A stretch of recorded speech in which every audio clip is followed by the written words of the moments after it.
আপনি যদি শেখ হাসিনার আমলটা দেখেন, আপনি যে উইডোদেরকে, বৃদ্ধদেরকে, ডিসেবল পিপলদেরকে আপনি এক দশকের মধ্যে ওদের 500 টাকায় দিয়ে রাখছেন। টাকার দাম যখন 70 টাকা ছিল ডলার এগেইনস্টে, তখনও একজন 500 টাকা পেত। টাকার দাম যখন উনি ছাড়ার সময় তো 120 টাকা, তখনও 500 টাকা পাচ্ছেন। কারেন্সি ফ্লোট হয়েছে, তারপরে আমরা এফডিআই আসা শুরু হয়েছে। এই জাস্ট 1 জুনে আপনি দেখবেন যে চায়না থেকে আসছেন একজন কমার্স মিনিস্টারের নেতৃত্ব 150 জনের মতো চাইনিজ ইনভেস্টররা আসছেন। চাইনিজ ইনভেস্টররা তারা লো কস্ট ম্যানুফ্যাকচারিং এ পৃথিবীতে তাদের ধারে কাছে কেউ নাই। ওনারা এত এফিশিয়েন্ট, এটা সত্যিকার অর্থে ইউরোপিয়ান বা নর্থ আমেরিকান এরাও ওনাদের সাথে পারেন না, অন্তত লো কস্ট ম্যানুফ্যাকচারিং এ। চাইনিজরা যদি বাংলাদেশে আসেন, আমরা যেই জব গ্রোথটা চাচ্ছি, এটা প্রচুর দ্রুত জব গ্রোথটা হবে। অন্যান্য ইকোনমির ক্ষেত্রে এনবিআর এর 2 ভাগ করাটা এই গভর্নমেন্টের একটা প্রায়োরিটি।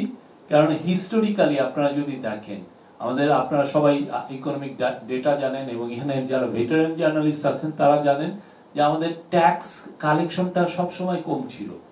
এটার কারণ হচ্ছে আমরা প্রচুর ট্যাক্স এক্সেমশন দিয়েছি, এবং ট্যাক্স কালেকশনের যে সিস্টেমটা খুব ইনএফিশিয়েন্ট ছিল।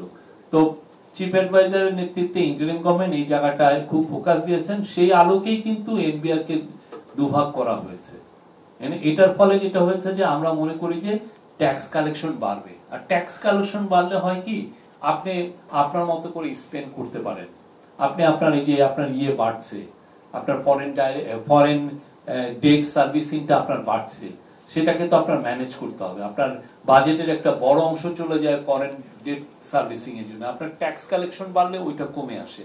আর আপনি যেটা হয় যে আমাদের দেশে সত্যিকার অর্থে এই বড় ফ্যামিলি এখন নাই, বড় ফ্যামিলি খুবই কম। সবাই ফ্যামিলি প্ল্যানিং জেনারেশন। এই ফ্যামিলি প্ল্যানিং জেনারেশনটা এখন বৃদ্ধ হচ্ছে, যাদের একটা বা দুইটা ছেলে মেয়ে। এই যে যারা একটা বা দুইটা ছেলে মেয়ে নিলেন, এই বৃদ্ধ বৃদ্ধা এদেরকে কে দেখবে যদি তাদের ছেলে মেয়েরা না দেখেন? পুরো পৃথিবীতে এদের লক্ষ্য রাখেন হচ্ছে সরকার এদেরকে স্টাইপেন্ড দেয়, কিন্তু আমাদের যেটা হচ্ছে যে আমরা রেভিনিউ বেশি আনতে পারছি না বলে আমরা এই লোকগুলোর স্টাইপেন্ড আমরা বাড়াতে পারি নাই। আপনি যদি শেখ হাসিনার আমলটা দেখেন, আপনি যে উইডোদেরকে, বৃদ্ধদেরকে, ডিসেবল পিপলদেরকে আপনি এক দশকের মধ্যে ওদের 500 টাকায় দিয়ে রাখছেন। টাকার দাম যখন 70 টাকা ছিল ডলার এগেইনস্টে, তখনও একজন 500 টাকা পেত। টাকার দাম যখন উনি ছাড়ার সময় তো 120 টাকা, তখনও 500 টাকা পাচ্ছেন। তাহলে কি আমি এফেক্টিভলি যে লোকগুলো বাংলাদেশের যাদের ছেলে মেয়ে যাদেরকে টানতে পারছে না, কারণ একজন বৃদ্ধ বৃদ্ধা, ওনারা তো দেখা গেল যে ওনার একটা মাত্র ছেলে থাকে ঢাকায়, সে নিজেই চলে না, তাদের এই বৃদ্ধ বৃদ্ধাকে কে দেখবে? তার আত্মীয় স্বজন কিছু দেখেন। কিন্তু এটা অন্যান্য দেশে যেটা হয় যে স্টেট তাদেরকে এক ধরনের স্টাইপেন্ড দেন, কেউ পেনশন দেন, কেউ যারা রিচ তারা পুরো ফুল পেনশন দেন।